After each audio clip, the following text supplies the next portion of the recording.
Hello, everyone, and welcome back to the Together We Battle podcast. I am here with my co-host, Nancy. Welcome. Welcome. We're so happy to have you here with us. We are in week 6 of our Roots of Growth short spiritual practices for everyday life series. And we are really happy to have you with us, whether you have been with us for all 5 weeks leading up to today, or whether you are just coming across this series. We are happy to have you, and we thank you for being here and walking through this with us. So, Nancy, if you don't mind, give just a quick week 5 recap, and then we will jump right into week 6. Let's see. So, week 5, we looked at a meditative practice, which was to realize that people you're having challenges with are just like you in very fundamental ways. And you gave a great example, someone cutting you off in traffic.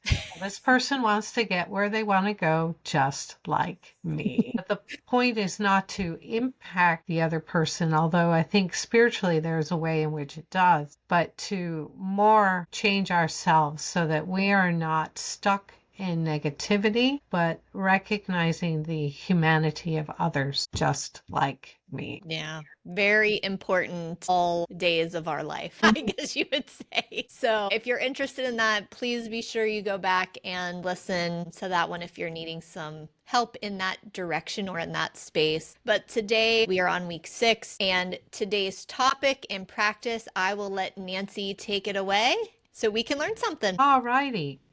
So I call this finding tranquility. And this is interesting because the notion of this came to me through Heather Cox Richardson. She's a historian of politics at Boston College.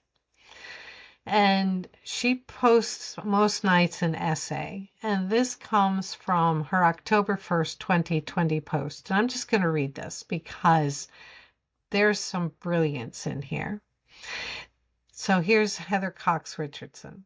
This evening, I talked to a woman who said she cannot read the news anymore.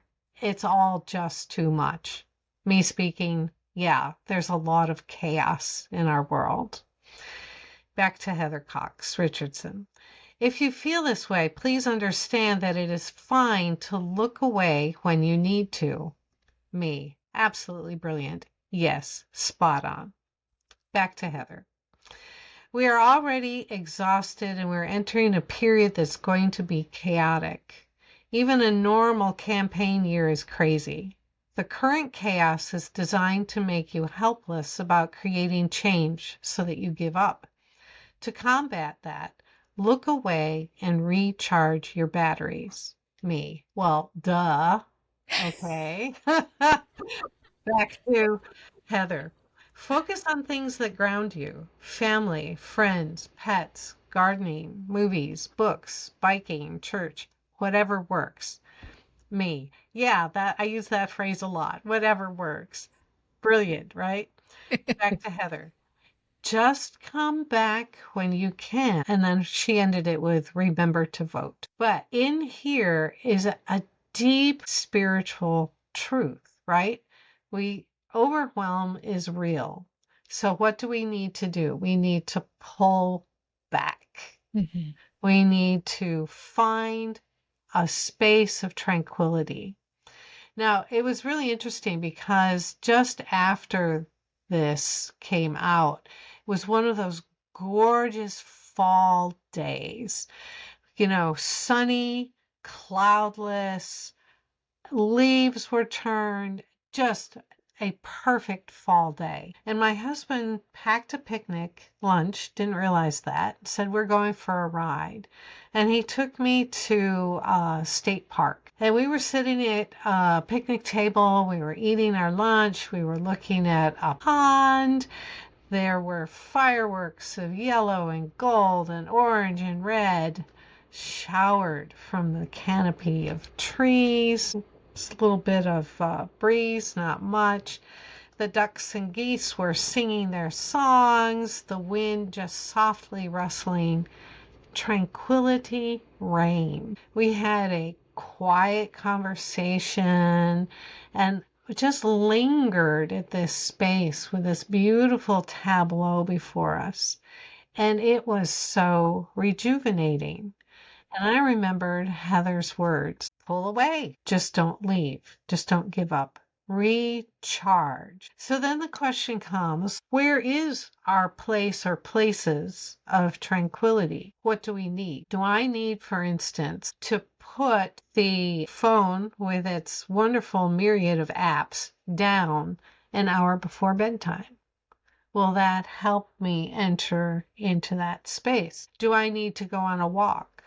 Do I need to make sure that the kids are safe and go sit in the bathroom for a few minutes? Do I need to put myself in my imagination back to a space that brought me that, a sense of tranquility, whatever that space was?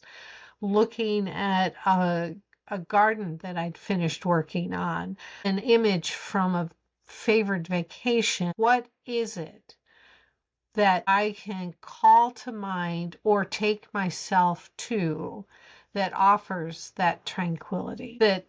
And another piece of that is when you're there, you are fully there. If it's a garden and it's in your memory, see if you can bring up the fragrance of the flowers. Just immerse yourself, all your senses, if you're possible, in that space, whether you're there physically or whether you're there trying to bring it up in your head, shall I say. Allow your body to relax. Oftentimes we hold it in our shoulders or our jaws or even hands. Just relax into that space. Find that and let it recharge your batteries. Is it curling up in a chair to read a novel?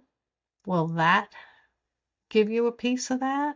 Is it listening to music, right? Being outdoors, playing with a pet, playing with a child, singing, crafting, working on a car. The list is endless. And that's the beauty of this.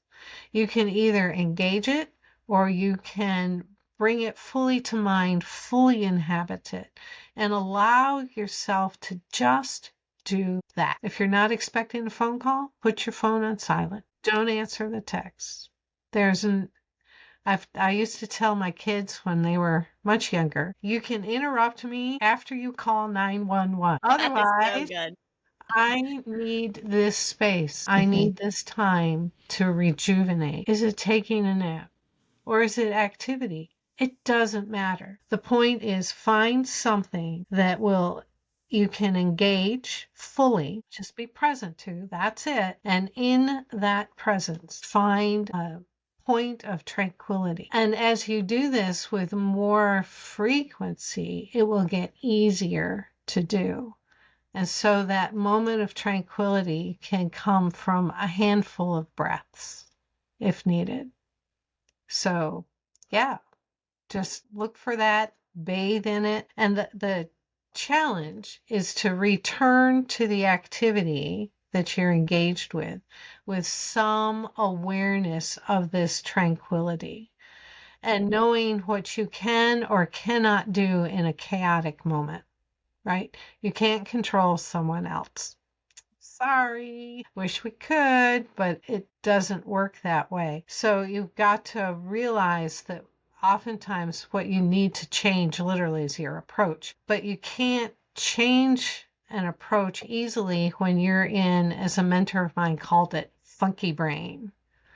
We need to be calm in a good space. So if you can pull back, find that tranquility, you can then enter the chaotic bit again, but different. Yeah. And even if you're hearing this or we are in the midst of a crazy holiday season and you are standing in line and dealing with chaos around you and you just feel yourself spiraling, to me, I feel like in that moment you're focused, you immediately stop yourself and you go, focus on my breath. Because if that's the thing you can control, that's one of the most beautiful things that you can control that will quickly return your nervous system and your mind to the right space. Right. And with that breath, for instance, you may, again, going to your imagination, not just the breath, but can I breathe in the fragrance of my favorite flower, a food dish that I enjoy? Can I call that to mind and have the additional, I'm going to call it relaxing power of Mhm. those moments in, engaged in, and then from that space re-engage? Yeah. Well, so then an example immediately would be how you were on a picnic. If you're in chaos or you're in a crazy situation, you could stop yourself, take a breath, and recall being at that picnic with the beautiful landscape and all of the coloration and everything that you had mentioned. Because when you can put yourself back into that element, you can regroup. That's exactly it. Because Yeah. then you have strengthened yourself. You've come to a place of, I'm just call it some measure of calm, tranquility, ease, peace, whatever Mhm. that is. And you can move forward from that space, whatever works for you. And then, as Heather Cox Richardson wrote, just come back when you can. Come back, enter in that space. Sometimes we're pulled into that space. The needs of children, the needs of a family, the needs of working, all of that. Yes, it does pull us in. But can you take 2 minutes to regroup yourself, to get yourself in a different frame from which to enter? Yeah, Yeah. Which will make a big difference in your day as a whole. Truly. Yeah. absolutely. It can definitely make a big difference. I like this one. But Yeah. I feel like I say that every week. I like this one. They all have their place. Yeah. That's part of the trick as well to know when to use what kind of practice. Do I need to understand that I share a humanity with the person that is challenging me at the moment? Or do I really need to find a moment of that tranquility to take myself to a place that I've been or an activity I've enjoyed? And then from there, reshape myself and regroup. I mean, both of them will get you, but differently, right? Both of them will assist how you see the world, but they will do it differently. So, which one do I need? Yeah. And with 14 weeks worth of practices and options, you all can, I'm sure, find at least one that you can use immediately and learn to compound and pull others in as needed as you go through some of this information. Right. I think that's the beauty of this. We're giving you all something to incorporate at any stage as needed Mm. once you come to that realization. Yeah, So, that's a thank you so really good place much. to begin. If you can't observe yourself, you've got a problem. That is correct. Good. Well, thank you all for joining us on this week's episode of Roots of Growth. We're really, really happy to have you with us. We hope today's practice gave you a pause, a breath, a gentle rooting in what truly matters. Don't forget to try this practice from this week and share your experience with us all on social media using hashtag roots of growth. And Nancy, let's give a little sneak peek into next week's episode, which will be week 7. We're going to talk about giving and receiving compliments. Most of the time, we are really bad at receiving compliments, and I'd like to reframe how we do that or invite you to receive a compliment in different ways. Yeah. That's a good one because people do have a hard time with that. We thank you for being here with us on week 6. Make sure you refer back to Spotify or YouTube to see all of the 1 through 5 episodes. And we hope you find exactly what you need at this moment. Thanks for being here. Thank you.